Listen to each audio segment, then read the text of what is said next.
I can also scoot over a little bit so it's a little longer. Ooh, how's the weather where you're at, Jeremy?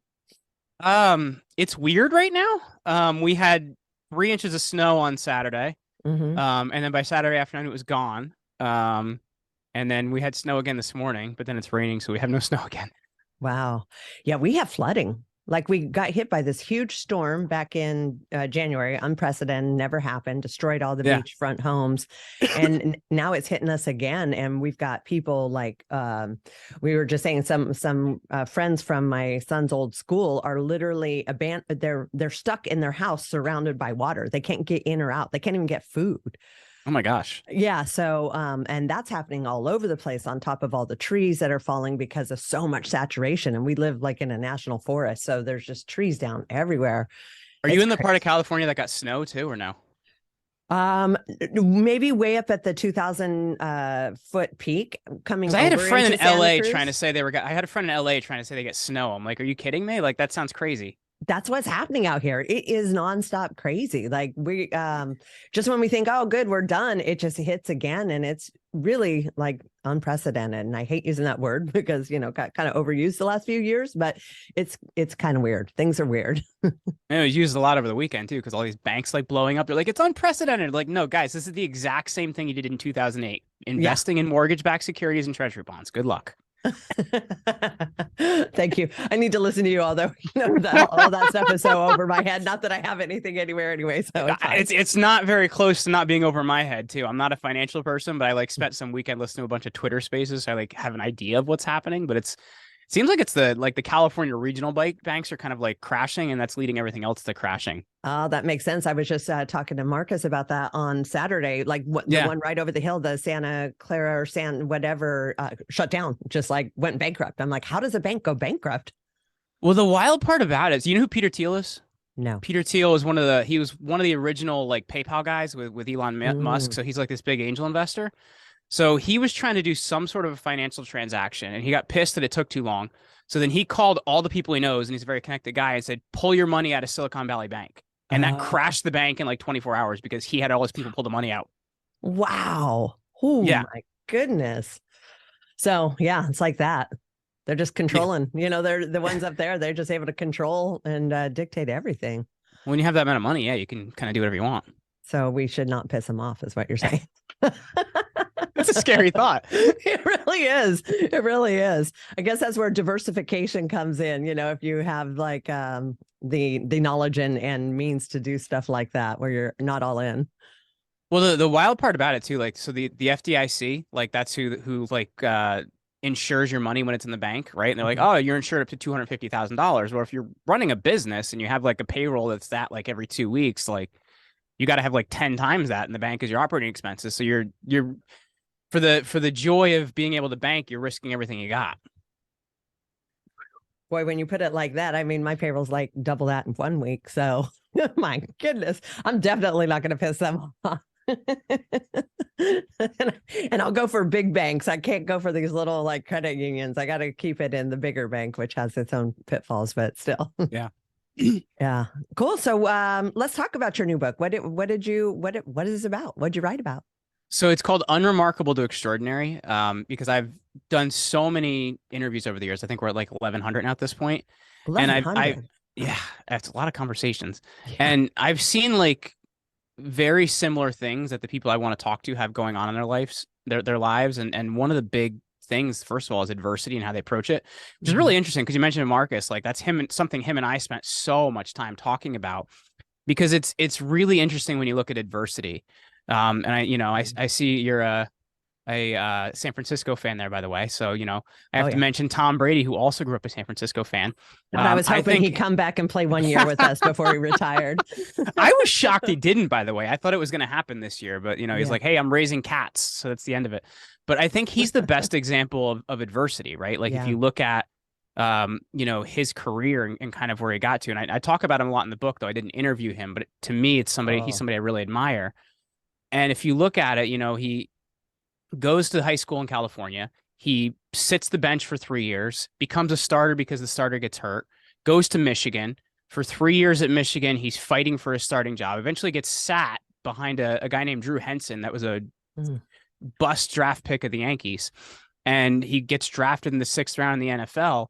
And because he had to work so hard, he had to develop other skills, right? Because the adversity forced him to build other skills, interpersonal skills, leadership skills. Like he doesn't have sure he's tall. Like everybody's taller than me because I'm 5'7", but like, sure he's tall, but he doesn't have a big arm, right? He can't throw a ball 80 yards down the field like Josh Allen, but he's got the ability to do so much because he's learned all these intangibles because he's been forced to. He had to become better at all the things that people aren't better at. Like there was a bunch of years ago, I don't know if you remember this, there was, do we, for the number 1 pick, do we draft Peyton Manning or do we draft Ryan Leaf? It was this whole thing. Yes. And Ryan Leaf didn't have any of those mental skills. He didn't have any of them. So when he got to the league, he crumbled. Yep. And I think that's what's really interesting about how important those mental skills are that are built through adversity, through when stuff sucks, through when stuff isn't going well. You have to really, I guess, hone yourself like a blacksmith does in a furnace, right? Like when he's putting a piece of metal in there and it comes out different. And I think Peyton Manning's an interesting case too, because if you look at it, greatest player in college when he was in college, drafted high, he essentially shouldn't have turned out like he did, but he had the benefit of watching his dad, Archie, suck for 10 years in the NFL.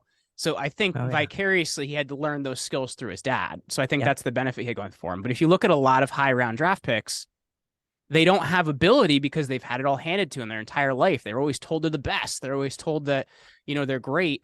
And I think adversity is this incredible thing that forces us to build the skills that you need to be the best, that if you haven't had to struggle, you haven't had to build. So like, that's the biggest thing I looked at first with adversity, and what that forces us to build. And when there was also a bunch of other things I, looked at too, but I don't know if you want me to jump too far down there or if there's anything else you want to say about adversity.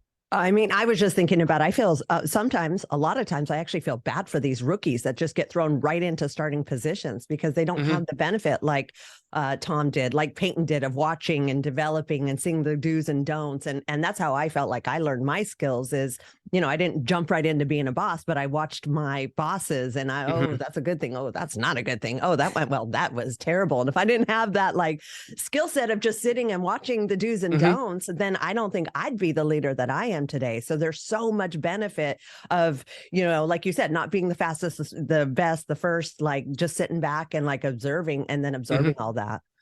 Yeah, because you look at a guy like David Carr. He was the first draft pick ever by the Houston Texans, which apparently are right back in that position they were of sucking. But the guy was sacked 80 times in his first season. His brains were scrambled, and he went from being a really good quarterback to a guy that couldn't play because he was, he had that clock ticking in his head. Am I going to get hit? Am I going to get hit? Am I going to get hit? So it is really important, I think, especially to have that ability. There's something else I talk about in the book, and that's the idea of apprenticeships. And I think this is something that's missing big time. It's done more in the trades now, but it should be done in other areas, right? If you look at it, who at 18 years old knows what they want to go to school for? Mostly nobody. And I think most college degrees are worthless as it is, unless you're going to be like a lawyer or a doctor or something like that. But apprenticeships, you would work, under somebody else that's really good at that and learn those skills. And it would serve two purposes for you. It's not really going to serve that purpose in the NFL. Like you're here, so you're doing this, but like the point is you're learning on the job. And I think that's what's really, really important. But the other thing is also discernment. Like, do I want to do this? Because there's a very small percentage of people that go to school for certain careers that actually ever end up working in those careers. Especially some of the degrees people are getting now. I'm a liberal arts major. Liberal arts. Oh yeah, good luck with that. Santa Cruz right here, so that's the majority of like what comes out of here for sure. But I think apprenticeships have so much value. Like when I was a teenager, for all through high school and all through college, frankly, I worked for an old school painter. I learned work ethic like you wouldn't believe. I learned not to be scared on a 45-foot ladder. That's tall. but at the same time, like I learned some real skills that like, hey, when my wife wants something done at the house the weekend, I do it and it looks like you hired somebody. So, I think there's real value in that, even if you aren't going to go into that career. So I think, I don't know if it's like changing high school and college or what we do, but I think there's this big thing that's missing in between them of an apprenticeship. Like you do something for a year or two, you decide if you like it. And then if you need to, you go to college. If you don't, you kind of go into that trade. Like, I think it's a huge thing missing. I agree. I mean, I liken it to like Star Wars, right? Like all the best Jedis, they always were an apprentice to their master, and they didn't leave that until they were as good as, or a lot of times better. But there's a lot of benefit to that. And I just think, I don't know if it's ego or the peer pressure of the world, but you're right. People don't want to go into those apprentice type positions. They just want to be the best because they were told they're best and just put me there because I'm that good without the skills to back their play. Well, there's a couple systemic things around that really. Like the first being kind of the college industrial complex. I don't know as a way to put it, right? It's this Mm, giant, big money making operation. And if you look at, I think Stanford University and Harvard and some of these schools, they actually have these giant hedge funds, which they get from all the people that have invested after they went to school there. So they're these giant money making operations, and the costs are inflated dramatically every year because there's this availability of money. So that's one part of it. Like it's this industrial complex of kind of college that can make money. The other part about it is, my parents went to school in the 60s, right? So they were told, go to, you're not able to go to college, but your kids should go to college, right? Like it's really, right. really important. So we've kind of been pushed in this idea of like, oh, if you want to make it, you have to go to college, which is totally false. Yeah. And it's kind of changed how college then operates because you have a high percentage of people that have to go. And because of that, like now to make yourself different than other people, you have to go to grad school, or you have to get a PhD, or you have to do something else. You have to keep going, and it kind of makes the problem worse. So I think that's one part of it is there's kind of this whole complex developed around college. And because of that, we don't learn these other skills. And college itself, don't even kind of get me started on what's happened with the education system. But at the same time, it's just this giant industrial complex of making money off the students, really. And so that's one part of it. They come out of school and they have hundreds of thousands of dollars of loans, and now they have to pay those. So they can't take an entry level job because if they do, they're going to default. But at the same time, I don't know about you, I don't hire people for advanced positions if they just got out of college. Entry level sounds great to me. Right. So I think we have this huge problem of, and once again, which is what apprenticeships would fix. If you had experience, which you get from an apprenticeship, I would hire somebody that doesn't go to college as long as they have experience, right? Like I just don't think it matters as much. Yeah, I mean, experience trumps everything. That's why I'm still here. I certainly didn't have a college degree. It's just the 29 years of experience, which, Yeah. you can't put a price on that. You remember last year you met my son, and that's the kind of like, what I go through with him because he's going to college. He goes to Baylor. He's going to get a degree. And part of me is like, dang, I really hope, and he'll make it go right. Yeah. But he's just accruing so much debt to get this degree. And I don't know. I think a lot of it, all his friends were going, and he's the first in our family. And so, it's kind of a big deal. But Yeah. all the entrepreneurs that we were around, and I took him to all the masterminds last year and everything. And every single one of them would say to him, like, why are you in school? like you I have a just history degree. Yeah, and I have a history degree. bad. It's I'm so like, worthless. yeah. Oh shoot. We'll just ignore that right there. So I Hey, kind of felt I've been bad. there before. I've done that. Yeah. Sorry. So I kind of felt bad for him because he's like, dude, I'm like a junior in college. Like, I don't need to hear this now. But at the same time, I think it's enough where he realizes he's going to have to go hustle. Like, just because you have that degree, it doesn't mean that you're naturally going to walk right into, a 6-figure salary or anything else. And you don't learn that much useful in school really anymore. It's been changed dramatically where it's more about ideology than it's about ability.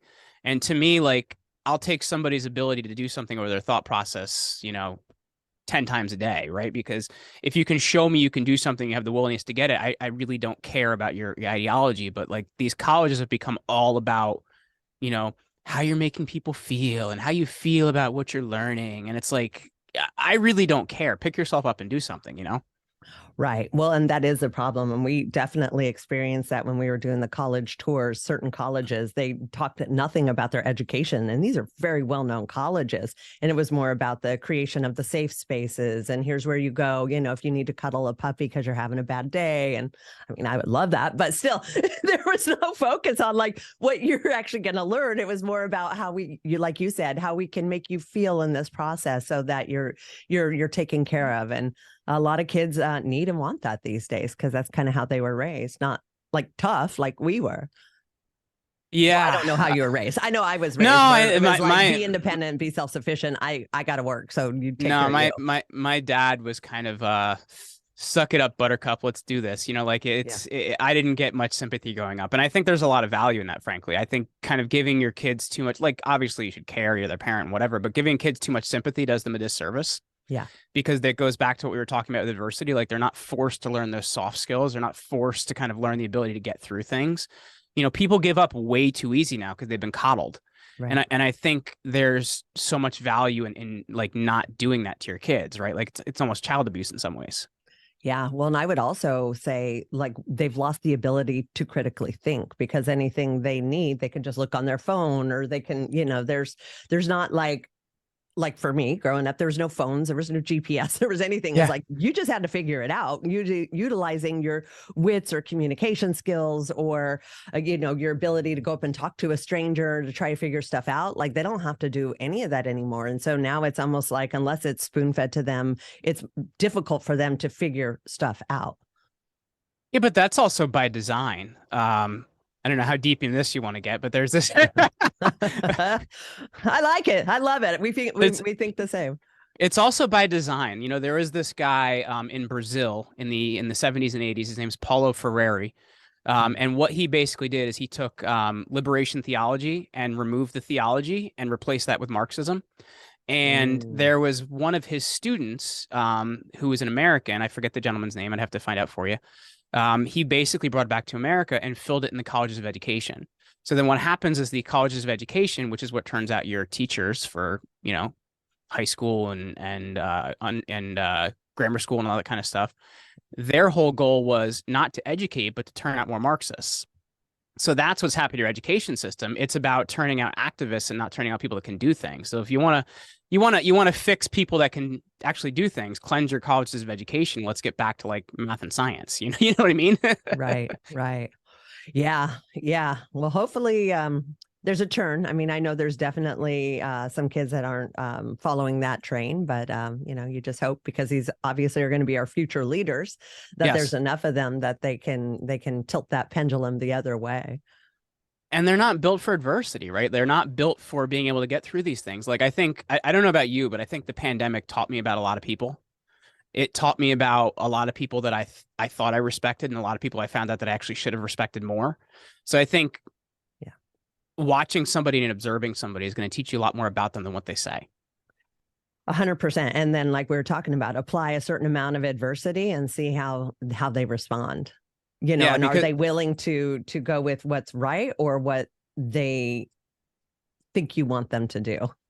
Yeah. And I think once again, the pandemic taught us about that. Like you watched a lot of people and how they responded. Like, they held certain beliefs and they were willing to put their job on the line and they were willing to put their career on the line. And they were willing to do these different things because it's what they believe. And other people say, well, it's just easier. I'll just do what's easy. So I think at the same time, like adversity really, not only builds us, but it's also a test of who we truly are.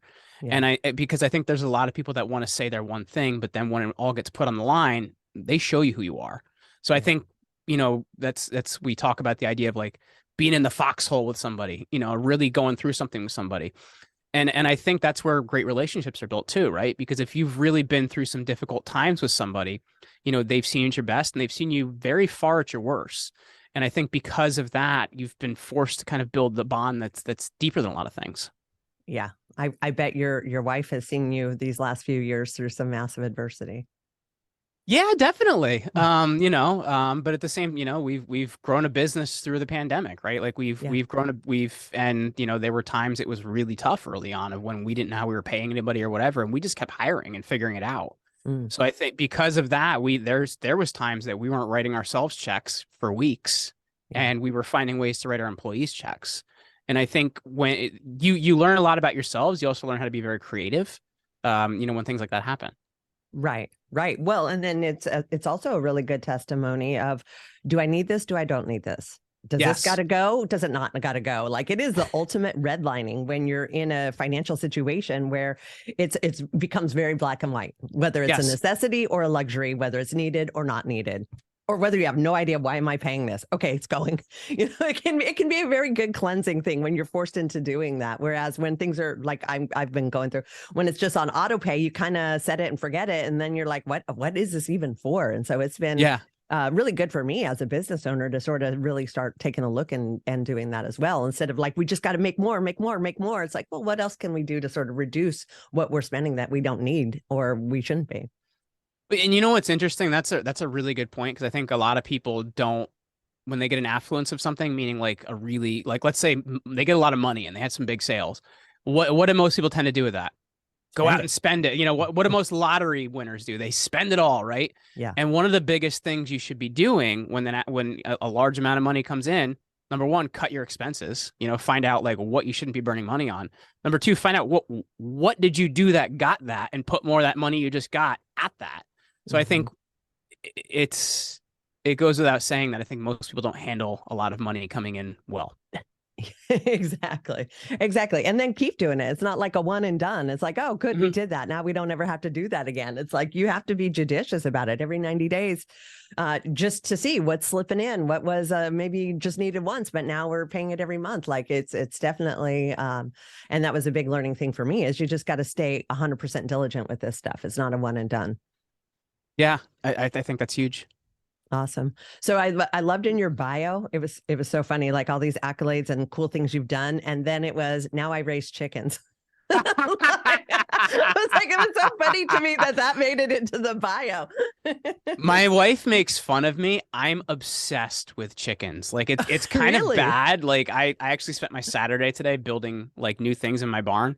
It's Like amazing. we live in New Jersey too, which most people don't expect New Jersey to kind Yeah. of be like it is where I live, but it's kind of like, it's not quite like the hills have eyes, but it's pretty close out here because we're in Northwest New Jersey. You know what I mean? So it's Yeah. like very, very rural. Yeah. So we have like 5 acres here. We have Mhm. 2 dozen chickens. I got a rooster. I got a pig, and they all kind of roam the property. So we get 8 to 10 eggs every morning. We actually got a dozen on Sunday, which is great. Wow. And you They know, like your it's actually, improvements.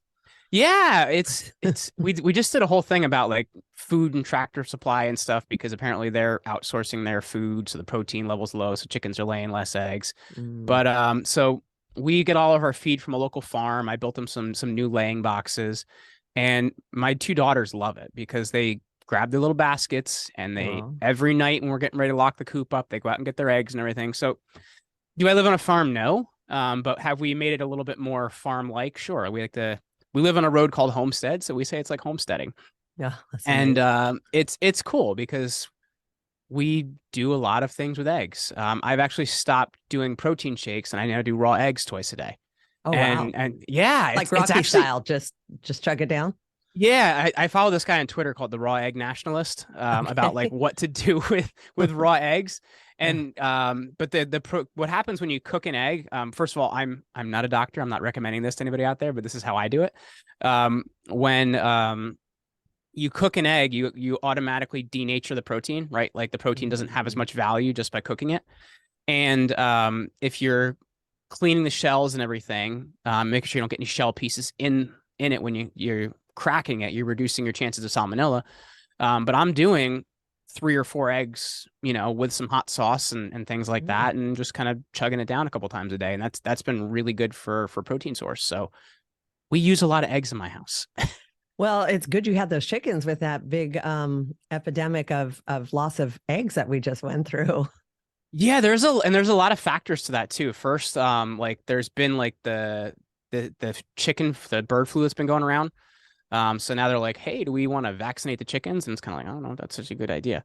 Oh, because So that's that's going to one. spread down to the eggs that you're going to be ingesting. Yep. Absolutely. So that's one part of it. So they're actually culling chickens nationwide. We've also had a lot of like chicken farms having these crazy fires, which has been weird.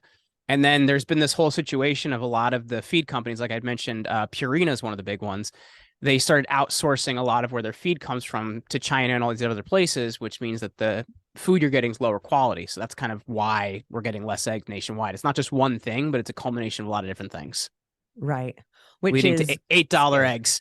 Right, which is scary. I mean, we're fortunate out here because we're kind of there's a lot of farms out here, so you can just Yeah. go get eggs locally, which is really nice. But I definitely feel for the places in the cities and stuff where they don't have that ability. There's a lot I take for granted because of my location that when I've traveled around, they don't have that same benefit for sure. Yeah, and we like our electrician and people like that, we tend to like trade them eggs for like little things. Nice, Like, hey, can I borrow your 16-inch drill bit? Sure. Can I have some eggs? Sure. So nice. it's been also nice to have like a bartering thing. Like our one neighbor, we give him vegetables we give him eggs for his vegetables. So I don't know, we're kind of getting back to land a little bit here, even though I'm in New Jersey. I love that. And I love that you're raising your daughters like that. Like it's got to be like almost like exciting, like every day for them. It's like, oh my gosh, how many eggs is there going to be? Like, how cool is that? Yeah, and the littlest one, she's almost 2. She'll be 2 next month. She still hasn't learned that she shouldn't throw the eggs and break them. So we're getting over that. She picks up and she goes, egg, and then she smashes them. Like, no, we're not going to do that. And the dog goes, oh, great egg, I'll eat the egg. Yeah. So we're Hey, still high working protein on, for the dog. Why not? yeah, we're still working on preserving the eggs. We're getting there. It's amazing. So now do you find I know also you were, and I don't think you do this anymore, powerlifting. Yeah, You still do that? not anymore. I deadlifted 425 yesterday, but that's like Oh, kind of normal. I don't know, like a normal everyday lift for me. maintenance, When yeah. Yeah, I competed at 215, and I'm only 5'7", so it's like, it's a decent amount of weight in my frame. And I'm 165 now. So when I was 215, I was pulling You were um 215 pounds? That's yeah, amazing. I couldn't Wow. walk straight. I had to Yeah, wear like it had to be sliding just like shorts. all muscle. Well, the worst part was my thighs. Like you can't walk because they rub. Like it was terrible. Yeah. Um, Yeah. so I remember like going to a theme park or something. I'd have to wear like the Under Armour shorts to be able to like get around, or it'd be a terrible day. But I was deadlifting 635, squatting 705, and benching 455. Wait, you were squatting more than you were deadlifting? Yeah. As That's weird as it's crazy to me. because I have really strong hips, so it's been Yeah. really good for. I don't deadlift conventionally either. I do sumo Okay. since I have strong hips. Yep. So I had some weird numbers. And leg press, I was like leg pressing 1575 at that point in time, and Ooh. I don't know. I'll be 36 in May, so it's like I'm kind of treating my body a little bit different after 30 than I was before 30, because it's like I Of want to course. be walking at 40, but Yeah, it's about it longevity at this point. yeah, and I did like my knees were kind of shot for a little bit too for all the squatting, but a couple Mhm. years ago I did PRP. Are you familiar with that? Platelet rich plasma. Mm-mm. So they draw your blood, they spin it, and they Oh, pull the plasma out and they put it in the joint. yeah. And I got to tell you, like I had that done 2 years ago. My knees feel like I'm 20 again. Like it's pretty Really? incredible. I had both knees done, both shoulders done, both elbows done, and I physically am probably in the best shape of my life at almost 40. And you've never had to do it again, just the one and done? So depending on how hard you push your body, sometimes you have to have it done Sure. more often. I had it done 2 years ago, and I've had no problems since. Mm. But I also don't push it like I did, right? As I mentioned, I did push 685 on the hack squat the other day, so I will say like I did that, but There that's was that. yeah, it's on a fulcrum too, so it's a little bit easier.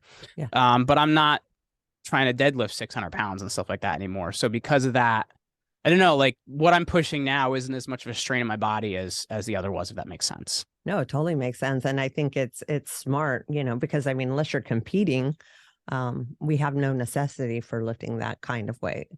Yeah, and it was fun though, I gotta say. But the Yeah. difficult part about it is like even when I was competing, like the contests I was doing were quote unquote tested, and I'm like, I don't know what they're testing you for, dude, but it's apparently not the right thing. Like these guys' necks were as big as my thigh.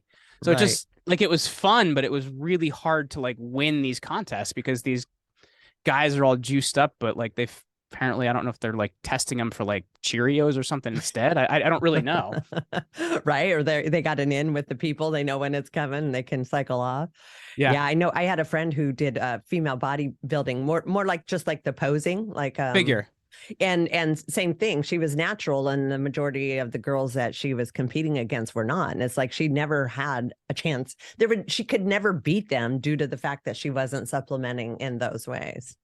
And they had a deep voice and an Adam's apple from all the juice they were doing. Yeah, and maybe just like a light shadow of a mustache. I Yes, don't like I've loved fitness for years, and I do think it's cool to like, do figure and do stuff like that. But I think at a certain point when you push it towards where you kind of look like a dude, I don't know what the purpose of that is anymore. I don't know.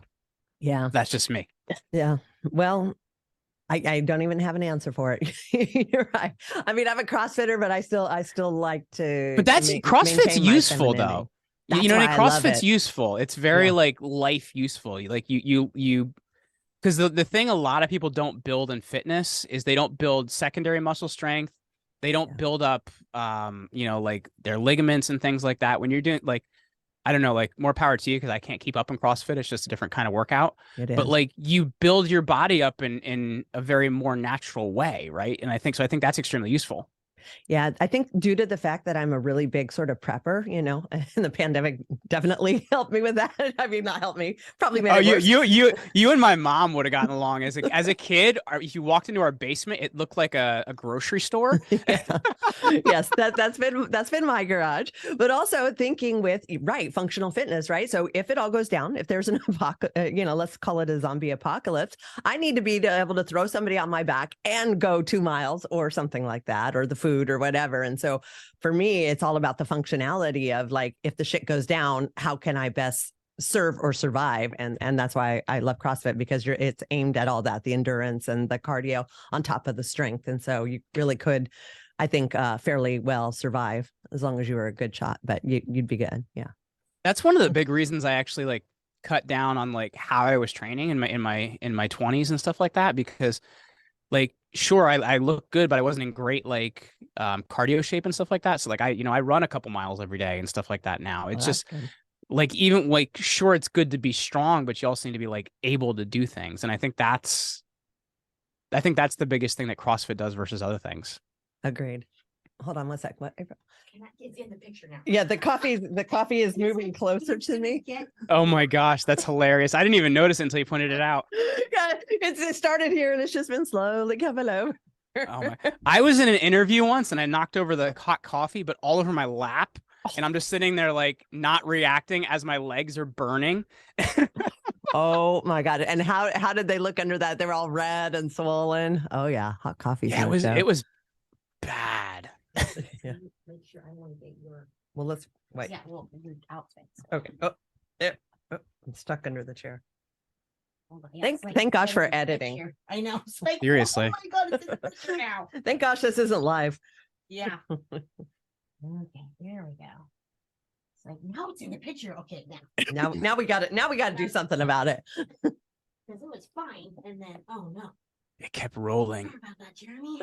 It's okay. That's what we do as professionals. And I'm after I'm you're- so so boring. I'm forcing the coffee to move. Stop. But the cool part is you're such a pro. Like after 1,100 episodes, like nothing is going to throw you off your game. Not at this point. You know what I mean? It's like Yeah. when people ask me about interviewing, they're like, "How do you get better?" I'm like, "Do more interviews." Yeah. Well, and that's it. And nothing replaces experience. You can have all the knowledge and books, but if you don't have the experience, it doesn't always translate. All right, go ahead, Rachel. Okay, we're good now. So I didn't even realize there is a difference between powerlifting and Olympic lifting. Like they each focus on different kinds of Different type of lifting. lift. Yeah. Like powerlifting, a lot of times are like the big three, which is Yeah. squat, deadlift, and bench. And sometimes they'll do some other stuff, like maybe a stone or something like that. Yeah. But like for Olympic lifting, they're doing cleans, they're doing like things like that. It's very different. Like I can't do those moves, but Yeah. I can lift some really heavy shit. You know what I mean? Yeah. Yeah. I had no idea it was so separated. And there's even a bit of a rivalry between the two. like if you go into a powerlifting gym, you don't talk about Olympic lifting and vice versa. I had no idea. It's a whole nother world out there. I haven't had that experience of it because I just like, I just had buddies that I just like would lift heavy shit with, like just Yeah. for fun. And then like I would do like local competitions and stuff. But I haven't had experience with Olympic lifts to know about the rivalries out there. Yeah, I didn't until we went to this concert. It was a 4-day concert, and one of the guys that works with me, Tom, he's like, "Okay, we're going to go to a powerlifting gym today." And then the next day, we went to the Olympic lifting gym, and you could tell that as if you were talking to the owners, there's definitely a shunning of the others to their modality. And then, of course, us CrossFitters are like, "Oh, that's a whole nother thing." Hey, I used to give CrossFit a hard time in my 20s until I met a lot of people that are in CrossFit. I'm like, wow, you are like some of the most physical specimens I've ever met. Okay, I guess you guys are doing something right. Sure. Yeah. I mean, you look at like Matt Fraser and Rick Froning. Those guys are amazing. Rich Froning. Yeah. Yeah. Okay, cool. So tell me what's new? We got the book coming out, you got your podcast, and you also put other people on podcasts. That's like your other business, right? Yeah, so I that's because I think that's the direction media is going. If you look at traditional media is dying. I was looking at a graphic yesterday, and it was like Joe Rogan gets an average of 11 million listens an episode, and it was like lining up it took the nighttime lineup of Fox News, MSNBC, and CNN, and none of them are even reaching 2 million listens for their nighttime. That's why they couldn't cancel them. Yeah, so it's just media is just changing so drastically. Now, not every podcast out there is Joe Rogan, but at the same time, it's an ability to build relationships like we've never seen before. Like traditional media, it's a gatekeeper, right? Yeah. Everything's 5 minutes, everything's edited, everything's like who you know. And I think the thing we're seeing now is we're seeing long form conversations. And the podcasts I listen to, they go an hour, 2 hours, or 3 hours, or whatever it may be. So you're really, really, really getting to know people. You're really learning about subjects. You're really getting deep on things. And I think that's why we're seeing what we're seeing with podcasting. That's why we focus on putting our clients on podcasts, because I think it's some of the most valuable media out there. If you look at some of the most difficult subjects that we talk about, they're talked about in podcasts, and you can't talk about it on YouTube. You can't talk about them on TV. You can kind of talk about them on Twitter now. So the gatekeepers are getting removed, and you're kind of having this more independent medium. And that's what I think is really cool about the podcast world. It's the direction media is going. I know for us, we're starting to do more video and stuff like that now, but frankly, I still know what I can say on YouTube and what I can. That's why everything else goes on my Rumble channel, because I know we can say pretty much anything we want over there. But this is really the direction media is going. And it's changed a lot. 7 years ago, it was mostly audio. Yep. Now you're kind of going the other way where everybody's doing video. So it's the direction media is going. And that's why we focus so much on podcasts for our clients. Yeah, 100%. And I've even just experienced that in the short time that I've been doing it. And that's why it's more of a show as opposed to just audio, because I think didn't they say YouTube is like the #1 search engine there is? Like people. Well, second to Google, YouTube. but second to Google, but it is like the number 2 search engine out there. It just sucks that you literally can't say anything on YouTube. So it's like, because I've kind of changed a lot in the last couple of years, Angie, and I'm extremely controversial now. So I have a lot of episodes. I remember Tony saying that about you. I have a lot of things I can't say on YouTube, and I'm like, shit, man. Like there's so many things I can't say on YouTube. So it's like my editor's always like, yep, that's one for Rumble. So it's like, hey, at least you get that. It's almost like having the X-rated and the like PG-13. Like you get both. That's kind of cool. It's good for discoverability, so you should definitely be there. But at the same time, if you're talking about things that are a little bit edgy, then that those are things that go on Rumble. Like we have some guests on my show that like we had some guests on my show recently that like they can't even go on YouTube because you get kicked off just for having them. So yeah, it's been interesting. Would you say that when you decided to make that decision for 2 different forums, did you lose a lot of people or did you gain more people? I initially lost a large percentage of my audience. We lost like 40% of our audience right out of the gate. And I actually had some lady call me a white supremacist. I'm like, you're kidding, right? Like, you know me, you've had a conversation with me. I am far from that. But it's people are so stuck in their ideologies, it can be really difficult. So what's ended up happening though is I've made deeper connections with people. We've grown in other areas. Like we have 10,000 subscribers on YouTube and stuff like that now. So it's like we have really built an audience with people that actually care about what we're doing. And before, I think it was more just surface level, and I think I want to talk about things that matter. And that's kind of the direction I've gotten now. Like, is one more best-selling author going to do it? Is one more life coach going to do it? Is one more, something else going to do it? And frankly, not really. Like, I want to talk about the issues that are, moving the day that, we need to know about, that, families care about. And if you don't care, then I really don't care, and that's kind of the direction we've gone. Yeah, well, and let's be honest. I mean, due to the environment that we live in with cancel culture, there's not very much you have to say or do that somebody can be offended by that would get you to lose listeners or, be deplatformed or whatever's going to happen because they've made everything so controversial at this point. It's kind of wild. It really is. Like I interviewed Roger Stone on the show not long ago, and I had the interview get ripped off of YouTube just for talking to him. It had nothing to do with what we talked about. It's just like, oh, he was on your show. There goes that episode. Here's a YouTube strike.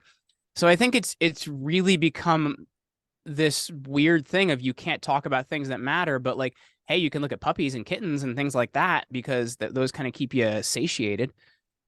So it's just become really hard, Angie. It has, but like at the same time, I think it's more of a reason to show what we should be doing, Yeah, absolutely. Well, good for you for, being brave to continue to have a voice in an area where, a lot of people can't or won't. So I really admire that about you. Well, and I think the thing that's Yeah. important about that, and this is what I've always ever told my audience, is like, sure, we talk about some difficult issues, but at the same time, I'm not trying to scare the hell out of you. So like buy my vitamins or something like that, which there's a lot of people that do that. Yeah. I think it's really about showing you these are the bigger issues. These are what you need to know about it. And this is what you can do about it. And I've always told people, if I ever stop saying this is what you can do about it, then that's the day you need to get rid of me. Because I think when you're just scaring the hell out of people and showing them that they're not causative, that's a real problem. Yeah, which we've experienced more than ever in the last couple of years. Even this recession that we're heading into, luckily for me, I was around in 2008, and mine is a business where I'm like, listen, this is a time where people need us more than ever. And although other businesses may fail during this time, this is where we are here to help people. Because, like what we've experienced over the last several years is the world is doing great. Everyone's like, I don't have a problem. I don't need to address a problem. Look, no matter what I do, I still do great. And now it's going to hit a point where it's like, oh, shoot, like I'm not doing great and there is no solution. So maybe it is time for me to get some help or do something about it. Did you see like a big uptick of that during the pandemic? Because I've heard people talk about that. Like but I'm curious what you've seen. Yeah. I mean, I wouldn't say a huge uptick, but definitely our numbers stayed the same, which I was very well expecting, being in healthcare in California and the different rules and things that because people are so were isolated, right? Like, so I think it Yes. becomes harder, right? So you seek Yes. other things. Yeah. So like it was interesting. I watched it take some turns. So in the beginning, we were filled with, I would say people, 30s, 40s, 50s, 60s, that their kids were worried about them and were like, go to rehab. Let somebody else worry about you because we have to like take care of our own stuff and we don't want to worry about you. So we very much had an older demographic. And then as the pandemic went on and like years 2 and 3, then we went back to, a good amount of them were the younger kids that were out now back together doing things that they shouldn't be doing and creating the necessity that way, but also the huge infusion of fentanyl at that point in time. So then all of a sudden we had the huge uptick on people who, they thought they were taking Valium, they thought they were taking Molly, whatever it is. Now all of a sudden everybody's getting hooked on fentanyl. So that swung the demographic back to the younger generation as well. Why are we doing nothing about fentanyl? Like, why are we like it just seems like nobody cares, but it's like, I'd love to know the statistics on it, but it seems like it's one of the biggest killers out there. And it just seems like we're not doing anything about it from an education perspective, from a legislation perspective. Like, why are we doing nothing? I don't know the solution because we've tried to go after grants and different things. Like if there's all this money, give it to us so that we can help the people that are afflicted. But it's like, no. The money's going towards the Narcan. So when they overdose, you can bring them back to life. The money's going to clean needles. So if they're taking it, they can do so safely.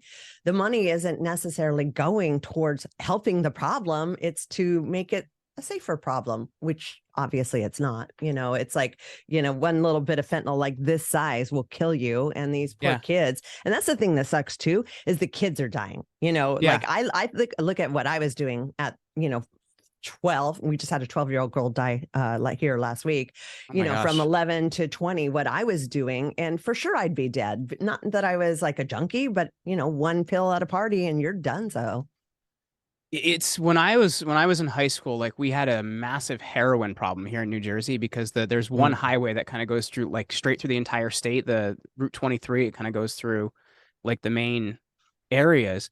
So like I had 96 kids in my high school get picked up for heroin the year after I graduated. Wow. And I went to a Catholic school too. So it's not like it was like a public school. So it's like but now everything's fentanyl. It seems like all the heroin's been replaced by fentanyl because it's cheaper. super cheap, manufactured. So what happened is China, sent all the products over to Mexico. They create it and say like a bathtub, they bring it over the border, and that's why it's here. We're literally being inundated from everywhere. And because it's an imperfect science, let's say they're making it in a bathtub, you might have one tablet that's like 100% quality pure, and then you might have one that's 10%. So it's like a gamble. You never know what you're going to get. You never know who's going to get it. And now they're putting it in everything. Like my daughter she moved out of here, but she had 7 friends die last year. And some of them was smoking weed. Like they literally laced it in the weed. So it's just, it's everywhere, and it's prevalent. I'll say we have people come in, and they swear they're on Valium, and we drug test them because we have to get a baseline when they come in.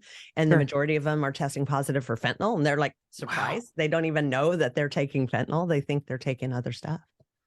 So do you think is it mainly an education problem of like people know to look for this, or like where does it start? I mean, yes, that would be the ideal scene. Like really, I think parents are afraid to, and schools educate young children. They think if they put the ideas into their heads, they're gonna create the problem. But the reality is kids are being exposed via social media and YouTube, and they're friends with older siblings. Like they're already being exposed. So the only exposure they're getting is where it looks like fun, as opposed to the education of where it's going to kill you, and they're not too young to learn about it. Yeah, I think that's one of we do a lot of work here in New Jersey with the Foundation for a Drug-Free World. And like one of the biggest things that we focus on is like, this is what the drug is, this is what it does, and this is what it does to you. Like nobody tells them that, like, just don't do drugs. And it's like, well, if you do that, it kind of makes it seem like this like bad thing that you may want to have, right? Like, so I think at the same time, you have to show people cause and effect. Yes. And I think when you show people, right, when you show people actual effects, like, hey, one time and this could kill you, this is what happened to this kid. Like, I think that's really, really important to know, right? Because then you're, I guess maybe part of it is maybe they're more careful, but another part of it is maybe they'll make the decision, hey, I'm not going to do this, 100%. Well, for example, I have a friend, and her son died from fentanyl. He was like 19, and now she's gone on, and she is a early education principal, and she reached out to me. She's like, do you have any material on fentanyl? Like, I need to educate these kids. And there's literally nothing in the schools. There's no education whatsoever being provided to kids about drugs, and they need to know so they don't end up like my son. And I'm like, I need to do that. So I try to do, specials on it. I'm going to do an infomercial on it. I'm trying to do what I can to get the education out there, because it needs to get out there, because people just don't know how bad it is. It just doesn't make any sense to me, because it seems like there's so much money in education, but it seems like we're just spending it on the wrong stuff. Like, do you know what I mean? Like, it seems like it's just totally being spent in the wrong areas. Right.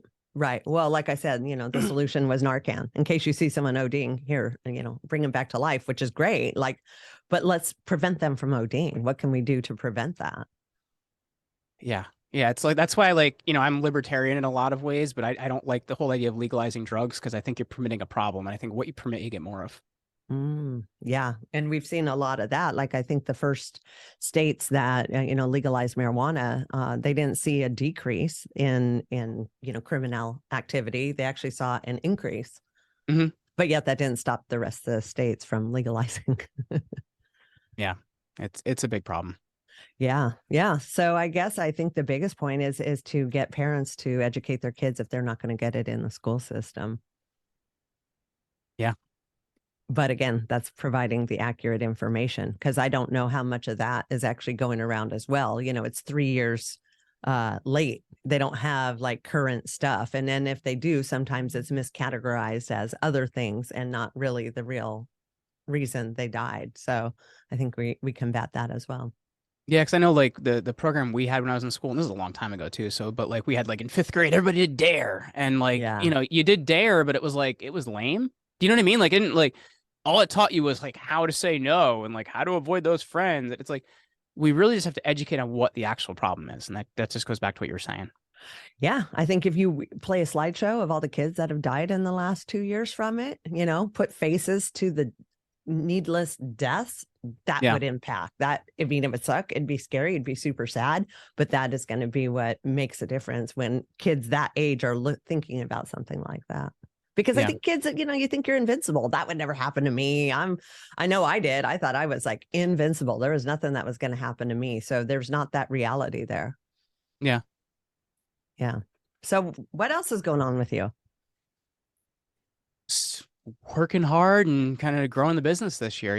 We're really focusing on like doubling in size from last year. We Oh, had wow. we had our first 7-figure year, and we're trying to double that. So it's heads down, figuring out and growing the business. We've been focusing on putting in more systems, putting in better quality, hiring better, and it's been fun. That's really I'm heads down on building right now is really where I'm at, which is interesting because that's not where I was a couple years ago, right? Like I was like kind of happy with the size of everything and whatnot. And I'm like, let's do it. Let's double it. Mm-hmm. And with your new relaunch of your book, is that going to put you back out speaking and promoting and doing a lot of that stuff as well? Yeah, because that's one of my favorite things to do is get in front of people Yeah. and really communicate with them because I enjoy it, right? And I think it does. We see, people getting interested in what we're doing. We see more following. We see things like that. So it's, doing more podcasts. It's getting out speaking more. It's connecting to more people. And, frankly, I'm looking forward to it because we had 2.5 years of speaking calendars wiped out by the pandemic that I'm just looking forward to kind of getting back with people. I know I had met you at one of my first gigs in like 2 years. So it's just nice to be back in front of people. Yeah, I love that. Okay, so here's my question. Have you ever had somebody come to you to promote their podcast and you're like, God, it kind of sucks. I don't know if I should take this job on. I don't know how to say this, but other than I found that the ones that aren't that great usually can't afford us, if that makes sense. Do you know what I mean? Like we found that this is one of the biggest things we found in the last couple of years is we kind of have two different publics that come to us. We have the public that can work with us for our regular services where we put you on podcasts, run a PR program and everything else. And then we've developed a whole kind of another area of our business, which is selling courses. So we've found that hey, if you're not a fit for our day to day, like we actually have these great courses that can help you too. So that's the big thing that we've done is, sure, have we seen people that like it may not be a fit? Yes. And we're absolutely not going to take you because if it's not a perfect fit, then we shouldn't be doing this together. Yeah. But usually we have something else that can help them. So that's kind of how we've looked at it. So you've created all these courses. They're yours? Yes. Yes. Oh, wow. Hours and hours and hours and hours and hours and hours and hours of recording. Wow. And so you did all the recording, you did the content creation, you did all that. I did the content creation and then somebody in our team put everything together. And Wow. we have one on like basically how to run a PR program for yourself. If you want to get yourself on podcasts, we have another one that teaches you just like the basics on how to start a podcast. And then we have another one that's like, well, this is the master's thesis on how to, put together like a pro level podcast because we get so many different, levels of people that come to work with us. And we want to be very selective about who those ones are we work with. But we have these products for everybody else that can still help you because we do want to make a big impact out there. That's awesome. Isn't there a crazy statistic that, what is it? Like only a very small percent even make it past 8 episodes or something like that, a podcast started? I don't know what the percentage is, but out of all the podcasts out there, so there's like 3.5 million podcasts out there, only 18% are active. And that means they produce an episode at least every 2 weeks. Wow. So out of 3.5 million, only 18% are actually producing an episode every 2 weeks. That's kind of shocking. And if you have more than 1,000 downloads an episode, you're in the top 1% of all podcasts. Wow. That's a crazy statistics, especially how long podcasts have been going now and the amount of reach and how many people are working towards them. Although I get it. I mean, for some people, it's kind of a passion project. It's not a moneymaker. So it's like, you got to decide where your time is best spent and energy. Well, it's 95% of shows have 100 listens or less an episode. Yeah. So it's like, there's a lot of people out there that have like, started something in their garage and it's kind of cool. And they have some friends that listen to it, but like, there is only about 5% of them that are actually, like real viable shows. It's not to say those other shows aren't worth it. It's just, like, I think people have this idea of like every podcast is massive and that's just not the world out there. Yeah, but don't you think it becomes confusing because you'll see like these influencers who just put out like one viral video and then all of a sudden their whole world changes. So for podcasters, maybe thinking the same thing, like if I could just put out that one great podcast, and all of a sudden I'm famous, and then I get all the sponsors and everything happens. Yeah. Well, I think there's a couple confusions around that too. Like even those people that put out that viral video, find out how long they were doing it before that video went viral. That's one of the biggest things is all the time that goes into it. Like people look at Lewis Howes now and nobody remembers that 10 years ago he was a LinkedIn marketer. You know what I mean? Like there's so much time and effort and things that go into it that I think we only see the wins, we don't see the losses, or we don't see the hard work. But at the same time, it's not the reality that a lot of people are going to start this show that they just make advertising off of. And that's why I say when you're starting a podcast, it should support what you're already doing. If you have a business and you're going to use it as a way to get new clients, great. If you're going to use it as a way to build new partnerships, great. Or get people to trust you better, great. I think that's the right way to use it. I think for most people, you're not going to start this and this is going to be your brand new business. It's going to be paying your bills in a month. It's just not how it works. Yeah, I mean, that's the whole reason I started it. It was mid-pandemic and a lot of people were stuck at home. And I was like, what can I do to help people who cannot come to rehab or who's, just searching for answers or something. And that was the whole reason that I started it. And I've just, stayed with it now for 3 years because I think, and the more information we can get out there, the better in this particular field of mine, as well as, all the people I get to talk to. Well, and traditional media is dying. So I think by being here, by continuing to do it, by continuing to put out content, like you're creating the future of media, right? Like, this is the new way people are going to experience you. It's just not, it may not be in the numbers people think it's going to be in, but it has so much value even at that. Right. So what do you think the big change over the next 5 years is going to be as far as like podcasts and shows and media and TV? Do you have a prediction on that? Ooh, That's tough. I think, first of all, in the podcast world, there's going to be a little of a great culling coming. And because I think there was a lot of people that went into it during the pandemic thinking like, this is going to be like my, new income. And a lot of them found that it's not. So I think we're going to see numbers of total shows be dropping, of like shows that are actually active. But I think the ones that stick around, we're going to see a lot out of them, because I think you're going to see, I don't know how long it's going to be that cable's not going to be there anymore, but I think you're starting to see things like that disappear a little bit. Like people don't watch news anymore. People don't sit around to wait for that TV show every week like they used to wait for Friends and stuff like that. So I think what we're seeing is it's the world of Netflix, it's the world of podcasts, it's the world of these different things where the consumer is more in charge. So really, I think we're just going more towards that. I don't know when those kind of legacy traditional media things end. Because once again, they are funded by a lot of like, pharma and stuff like that. So I think it's when those companies realize that they're not getting the reach out of it anymore, I think that's when those will end. And I don't think we're that far away from that.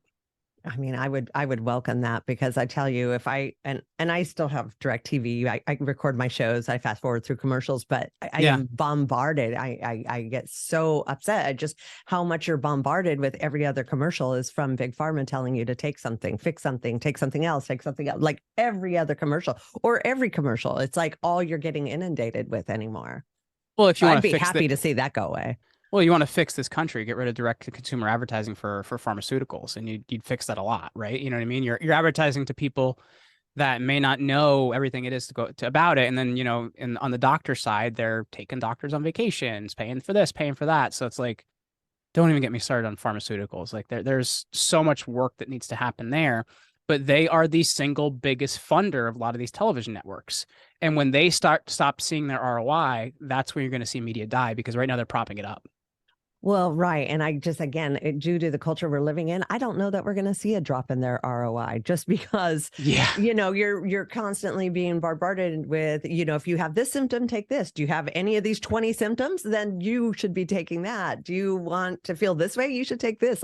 And of course, people who possibly, are sitting at home and not actively out doing stuff, they're going to, say, oh, actually, I do have that. Actually, I do feel this way. Oh, maybe I should be on this. And there's so little that goes into truly deciding whether a person needs this or not now. Like you can literally get this stuff over the phone. Every other person is bipolar. It's like, when did that become a thing? That's such a very rare type of illness, yet every other person now has it. Like, come on. Well, and I think too, the problem of why this keeps going is people don't understand how media works, right? They think that Right. like, they're watching their 5 o'clock news and, that some reporter went out there and found all these stories and no, all of it's paid for, all of it's packaged. Somebody paid for it. Most of it isn't really even news.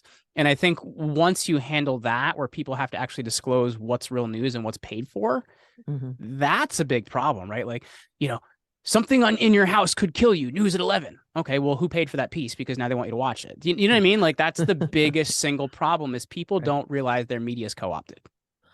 Yeah. Well, how do we alert them to that or educate them? Like I mean, that's obviously But some that's very where deep podcasting comes pockets. in. Yeah, But that's where true. podcasting comes in, right? Because you look at it, you look at all the slings and arrows Joe Rogan took and he's still around.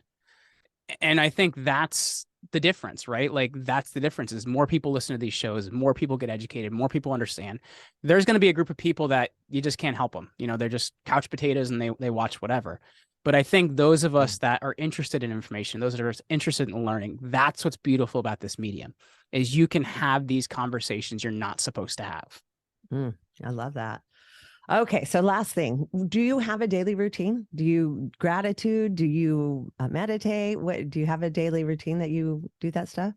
I wish I had a special routine. I just get up every morning. I go for a run. I go for a run with my wife and the kids and then come back. The kids run with you? Well, we put them in the stroller and I push the stroller. Okay. That makes sense. So I was like, I how run does with the a 2-year-old keep up with you, man? No, she just yells at me the whole time. The 4-year-old, she's like, let's go, Dad. Let's go, Dad. Mom's winning the race. It's like, Nice. Mom's not pushing a stroller. I am. So, usually run first thing in the morning, come back and have, my bulletproof coffee and everything else. And, just right in the work. Like I don't have a special routine. I don't do weights until later in the day. So it's just been what works for me. And I'm just kind of making sure I spend time with my family first thing in the morning. I think that's the biggest thing. Awesome. You do bulletproof. Does that mean you're keto as well? I'm not keto. I do it more for the mental benefits. Like, a lot of people like cut so much of the right fats out of their diet, their brain doesn't function properly. And I notice a difference. Like it's not, if you're not taking bulletproof for a day, you're not going to really notice that much of a difference. But like, if I'm not doing that for weeks at a time, I notice a difference in how I'm operating and how I'm thinking and how things like that are going. So for me, it's more about brain function. And see, and I love that stuff. That's what I work with Logan on because it's like he just hears, fat and he associates it with if I eat it, it'll make me fat. And I'm like, no, there's good fats and you need good fats. But it's like, oh boy, we go round and round on this. And I try to explain, the whole like fat-free generation just meant they pumped it up with sugar like that. That's why nobody lost weight fat-free because now you're just taking in all the sugar and took away the good fat. Well, the stupid lobbyist wrote the food pyramid anyway, and this goes right back to what we were talking about. It's the advertising money. But anyway. Right. Where the educational system teaches them the complete opposite of what we should be doing, but they learn it in schools and it's by the FDA. So everybody thinks that it's legit. It's the Food and Death Administration. Science. Right. The Food and Death Administration. Yeah. Yeah, pretty much. And that shit drives me crazy too, because people are trying to do the right things and they don't even realize like they're actually not. Their choices are making things worse, not better. And that sucks because they really are trying to make a difference in their life. They just don't have the proper education. The more independent information we get out there, the more podcasts we get out there, the more you will handle that stuff, because that is the biggest thing that's handling it. Is there is so like to tell people you can't have fat and wonder why they can't think. Like your brain needs so much of the right fats in order to function. And we wonder why our kids like have things like ADHD and stuff like that. It's the fact that we're not feeding them correctly. It's the fact that we're not channeling that information, that energy. Like, don't even get me started. Right. And then we're giving them like, fruit snacks, which are all sugar and dyes and all these things that are not great for them and avoiding the things that are good for them. And yes, we wonder why they're bouncing off the walls. Yeah. Okay. Well, we have a mission. We just keep doing what we're doing and, slipping the stuff in there when we can. But this is how it changes. Like continuing that mission is how it changes. Right. And like, also like looking at like what is right to do in any circumstance and doing it. Right. Like, when I was in grammar school, I was like this like really smart kid. And so I'd finish my work like in a tenth of the time everybody else finished. So they're like, oh, we're going to put him in the talented and gifted program. My parents like, oh, that's great. So what that meant is they gave me triple the amount of work. And once I realized that, I'm like, well, this is stupid. I'm just not going to do it. You're like, okay, well, in order to stay here, he has to take Ritalin. My parents like, you're going to put my kid on speed? That doesn't make any sense. So they pulled me out and put me in private school, like even though they really couldn't afford it at the time. But like, it's things like that and understanding, like challenge our kids. educate our kids, feed our kids correctly. You know what I mean? I think that just goes back to what we've been talking about through this whole episode.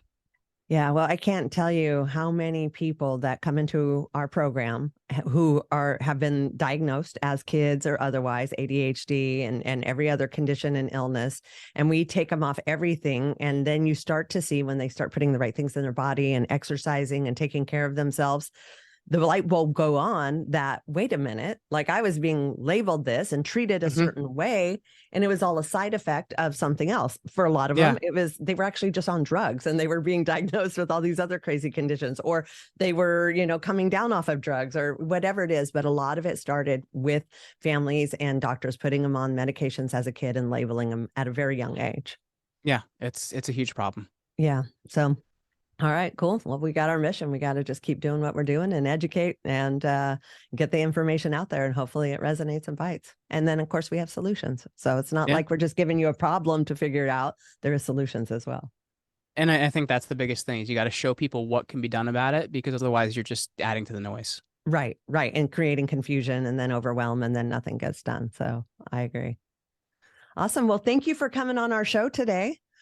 Yeah, thank you so much for having me. Thanks for rolling through my little mishaps and whatnot. But I also know it's not going to bother you. Yeah, you're a pro, so all good. As I told you, I've spilled hot coffee on my lap during a podcast, and the guests had no idea until I told them afterwards. Wow. Like, oh my God, why didn't you stop? I would have been fine. I'm like, no, you were on a roll. I didn't want to stop the roll. Right. Exactly. We're just going to get through this because that's what we do. Awesome. Cool, Jeremy. Well, have an amazing week. It's Monday morning, and hope you have a great week. And thank you so much for coming on. Hey, thank you so much for having me. All right. Bye.